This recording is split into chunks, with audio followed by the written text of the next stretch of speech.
Welcome to Two Roads Crossing, a podcast production of the Christian Veterinary Mission. Do you wonder how your faith fits together with your profession? Well, join us as we explore how to live well at the intersection of two roads crossing.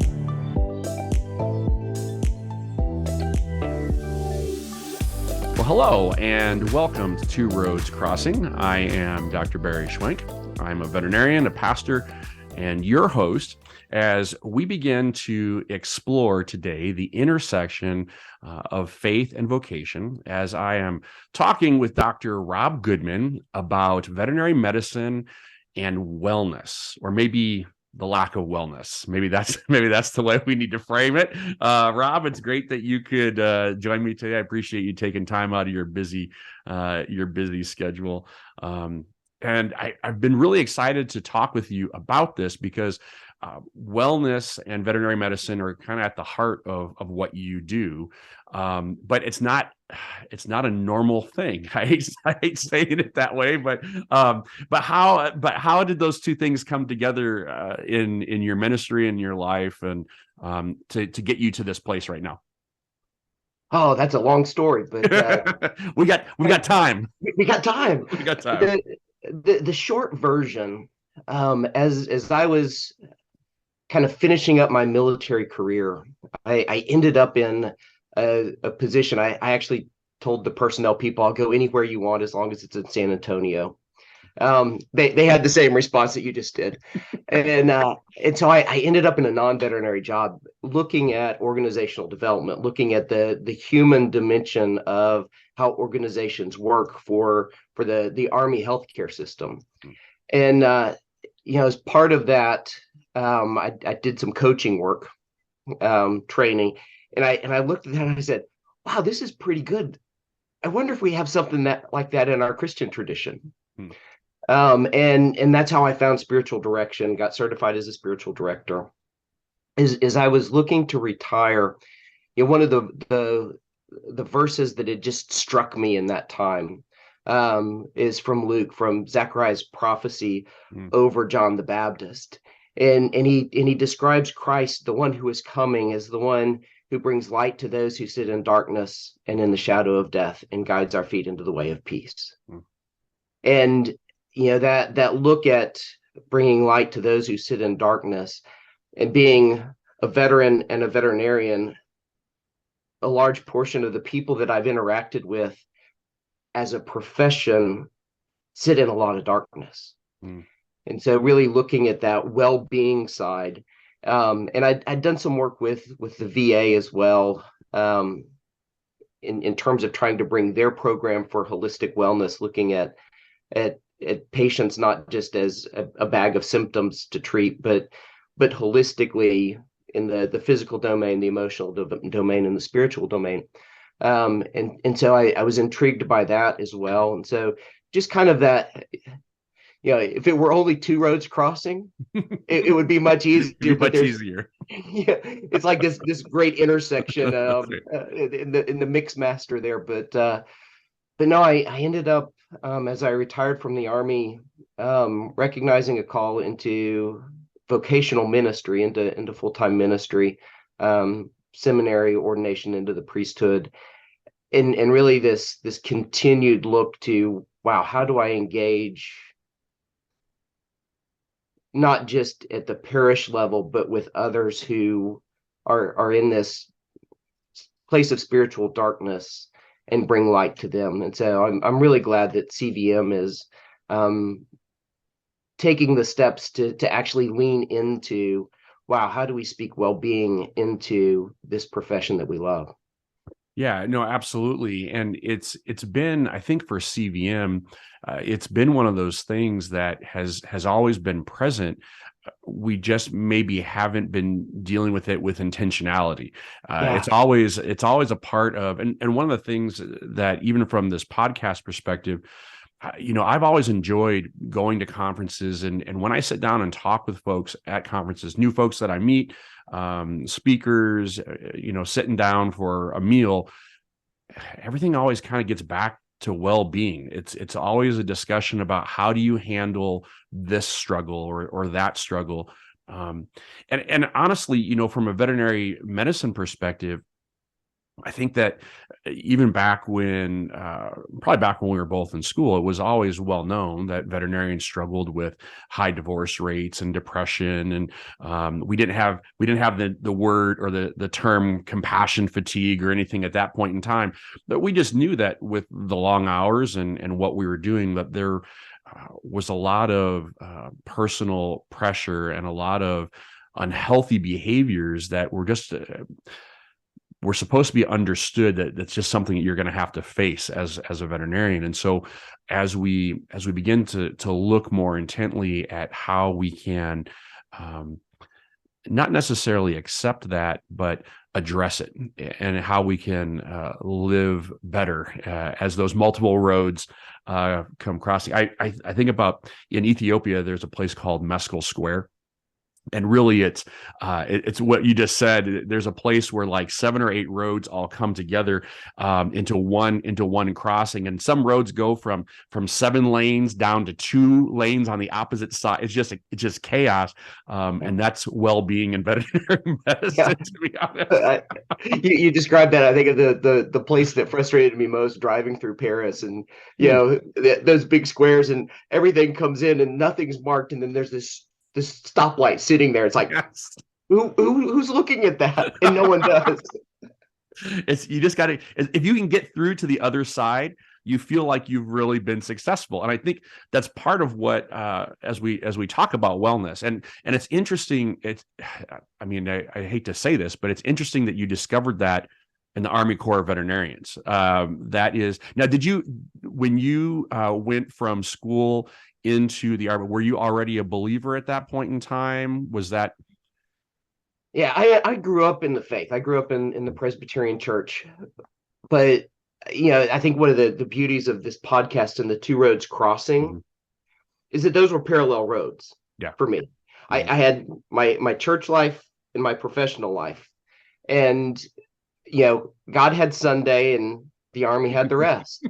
And and it was really like that for a great deal of my career. Right up until the point, and I think the most distressing thing that ever happened to me is I accomplished all of my goals.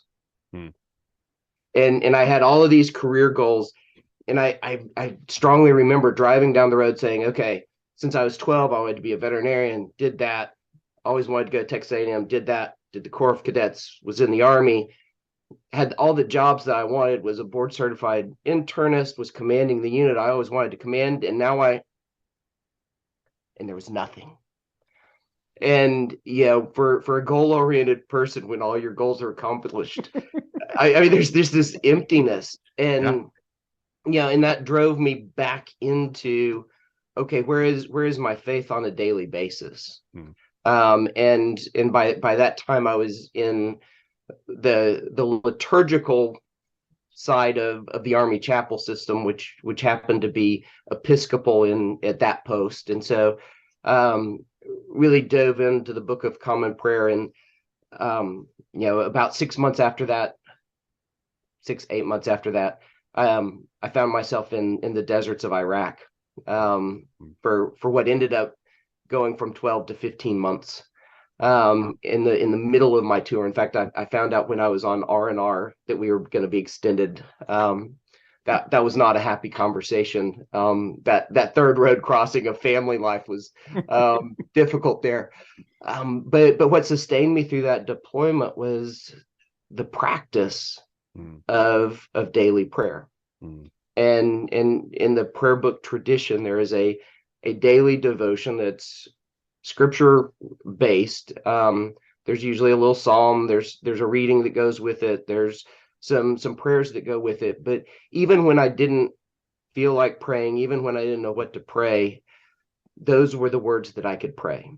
And even in the midst of disruption and chaos, there was this sense of order right there that practice of daily prayer brought for me.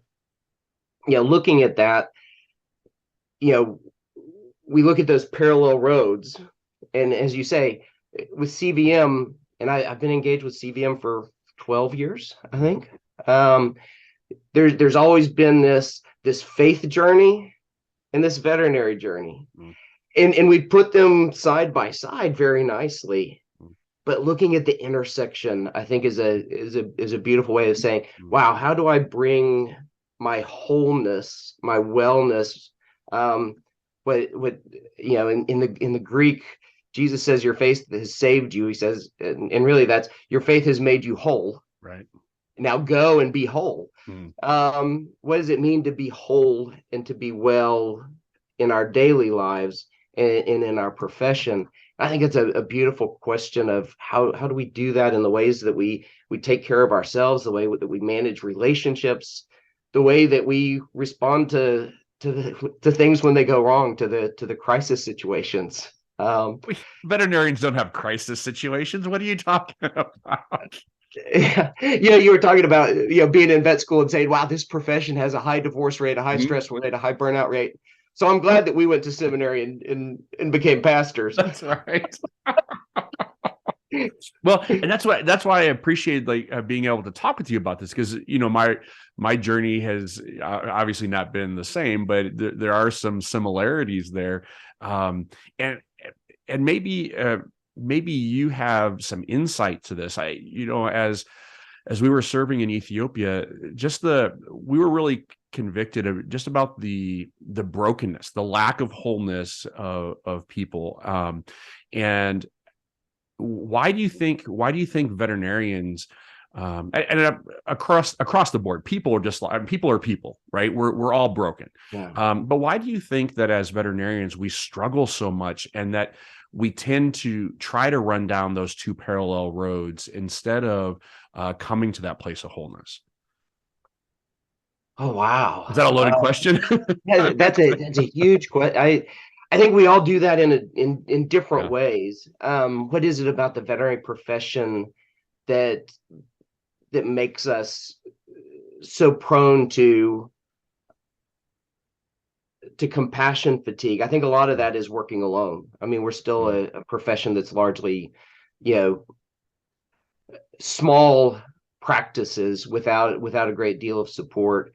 Um, there's a competitiveness that's built into those who can get into veterinary school. Mm. Whether we're, I mean, when your selection rate is, Mm. but I haven't looked, but I think last time I looked, it was 20 to 25% of those who apply get into veterinary school.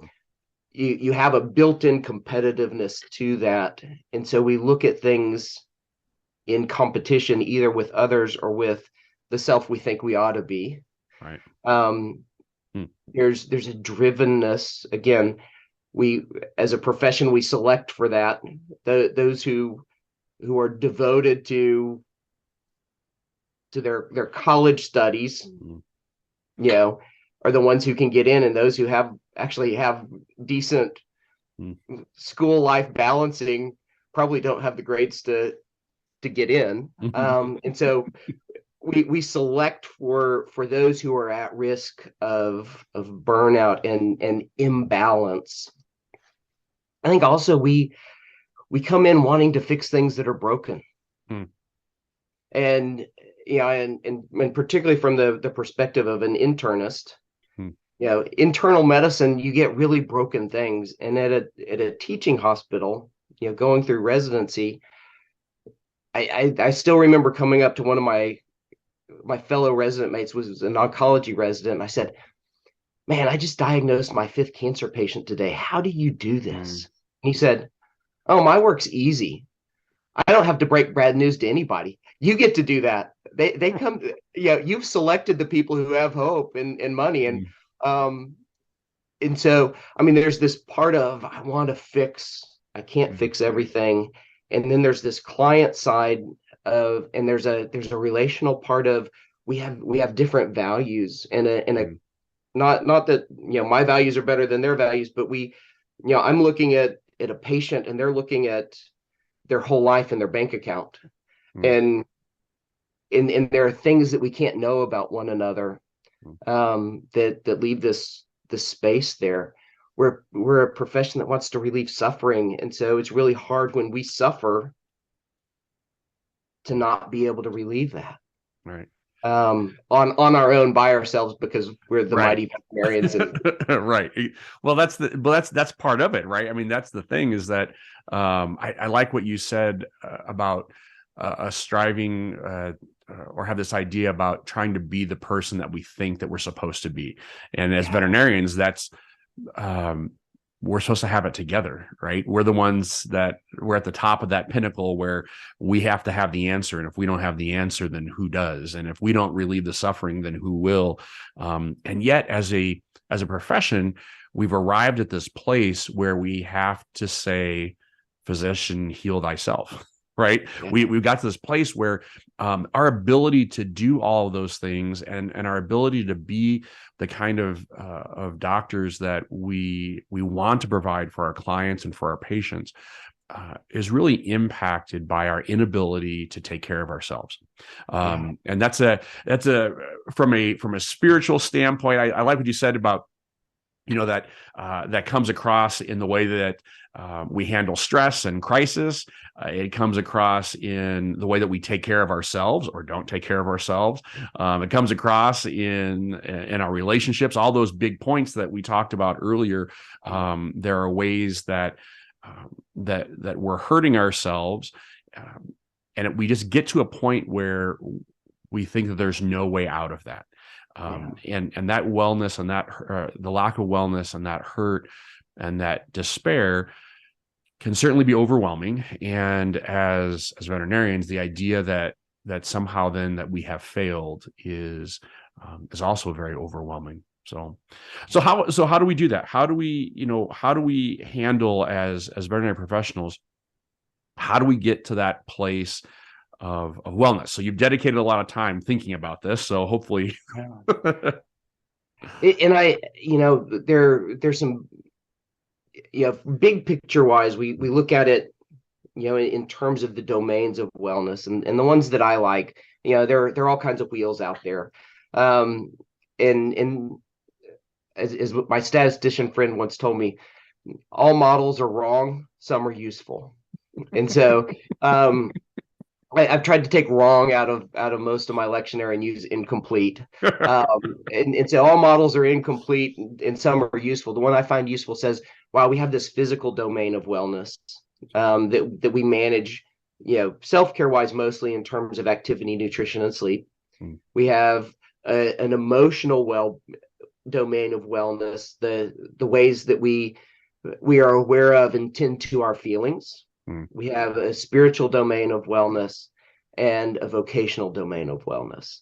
And so looking at, wow, where are we, if we look at each of those and say, wow, on a scale of 1 to 10, where am I? And what would it take me to move from a 5 to a 7? And how willing am I to do that? And sometimes we're not willing, and that's okay. How willing am I to lose the 15 pounds that I gained over Christmas? That's I that's want to. That's a whole nother podcast right there. I am not touching that one. Yeah, we'll touch that next time. But I have also really gone away from using work-life balance. Because it makes it sound like there's something that I can achieve and I'm there and I'm done. But if you think about, if you stand on one foot, you aren't balanced, you are balancing. And to look and say, wow, what do I need to do at this moment to be balancing? It takes the condemnation of I'm not where I ought to be, right, out of, wow, I'm missing my work-life balance. I ought to be in balance. No, I'm always balancing. And so there are times that we lean into one domain more than another. There are times that we, tend to our family relationships rather than our client relationships, and times that we tend to our client relationships at the expense of our family relationships. There's only so much of it that goes around. But to take and actually reflect on, wow, am I really doing what I want to be doing? And we talked about the high divorce rates, the high burnout rates, all of those things. I don't think anybody goes into a profession saying, wow, I'm going to sacrifice my relationship with my wife and kids in order to succeed at this profession. Yeah. And yet we unintentionally do that. I don't think anyone goes into the profession saying, wow, I'm going to build this high wall between my professional life and my spiritual life. Um, no one goes into the holidays saying, wow, I'm going to gain 15 pounds and be pre-diabetic when I come out. Actually, that was on my list. So Okay. I don't know. At least I can be successful in that goal. There are things that, and nobody wants to do some of those right preventive things that are healthy. No one says, wow, I'm going to schedule my colonoscopy this week because I just want that. Right. There are things that we do because they're necessary. They're part of self-care, but they're not things that we want to do, and they're actually things that we often try to avoid. Right. And so that I think the biggest thing that we can do as a people and as a profession is to actually take the time to be intentional and reflect on what we're doing. To be just a little bit geeky on the liturgical side. Just finished a book by David Fagerberg, who's a liturgical aesthetic. Really geeky book, but he makes a statement in there that our liturgy connects our ontology to our teleology. Oh, wow. And so to unpack that a little bit for the non-geeks, as my wife would say, in English, please. Our liturgy, the things that we do, the practices that we do, the things that we are intentional about. Like for me, daily prayer going through Iraq was a practice, a liturgy, in both a formal term of, yes, it's a liturgy, but also the informal way of, it is something that I intentionally did morning and evening. That practice connected my ontology, the stuff of my being, the beloved child of God, rather than that identity, that very essence of beloved, not soldier, veterinarian, husband, father, all of those other things, but the identity is beloved, to the hope of the kingdom, the striving of everything that we're doing, our teleology or our end point. And so really being intentional about, wow, these things that I'm doing, are they coming from my identity as beloved? And are they leading to the kingdom of God? See, there's probably the very heart of it, because I think that in the fullness and the busyness of our vocation, we sometimes forget that we are beloved. And that means that in our act of balancing, there are going to be times when certain things, like you said, are going to ebb and flow. We really struggled as a married couple. We really struggled early in our marriage. We were able, we had differing work schedules, and I was working at an ER hospital and she was teaching. And so we had this routine of when we would do our devotions together, and we had this routine. And then when our daughter was born, our routine changed. And suddenly we were out of balance, because liturgically we were trying to do the same things that we'd always done, but that wasn't possible anymore. We had to change what we were doing to fit the season of life that we were in. And then when our second came along, like just when we found our stride, then our next one came along, and then that changed. And suddenly you have to constantly be intentional about being flexible and about adjusting to that act. Because again, you have this target of what it's supposed to look like. And if it's hard and fast, as opposed to being in the act of continually balancing, like you said, that helps us. And as we understand our position as beloved by our Savior, that will hopefully help us to maintain wellness as opposed to achieving balance. And that's a good thing. So would you be willing? So I appreciate as we start talking about wellness, we're kind of out of time for this particular session, but what I'd like to do is maybe if you want to talk a little bit more in another session, can we talk and maybe dig into, let's talk about maybe self-care and talk about wellness and self-care and veterinary medicine, if that would be, if you're willing to stick around and talk with me next time. Is that okay? That would be fantastic. I look forward to it. All right, wonderful. Well, for all of you listening or watching, join me next time as Rob and I continue our conversation about wellness, as we focus on self-care and veterinary medicine, as we explore together how to live well at this intersection of two roads crossing. Thank you for listening to Two Roads Crossing, a podcast production of the Christian Veterinary Mission. If you are blessed by this content, like and subscribe so that you are alerted when new content is released. If you would like more information about CVM, or if you have questions, comments, or topical suggestions, you can find us online at www.cvm.org. Or you can contact us by emailing podcast@cvm.org. God has a plan for the nations, and that plan includes you. We pray that CVM has encouraged you to live out your calling with confidence and competence. So, until next time, may the voice of the shepherd ring loud and clear as you follow him in faith to the intersection of two roads crossing.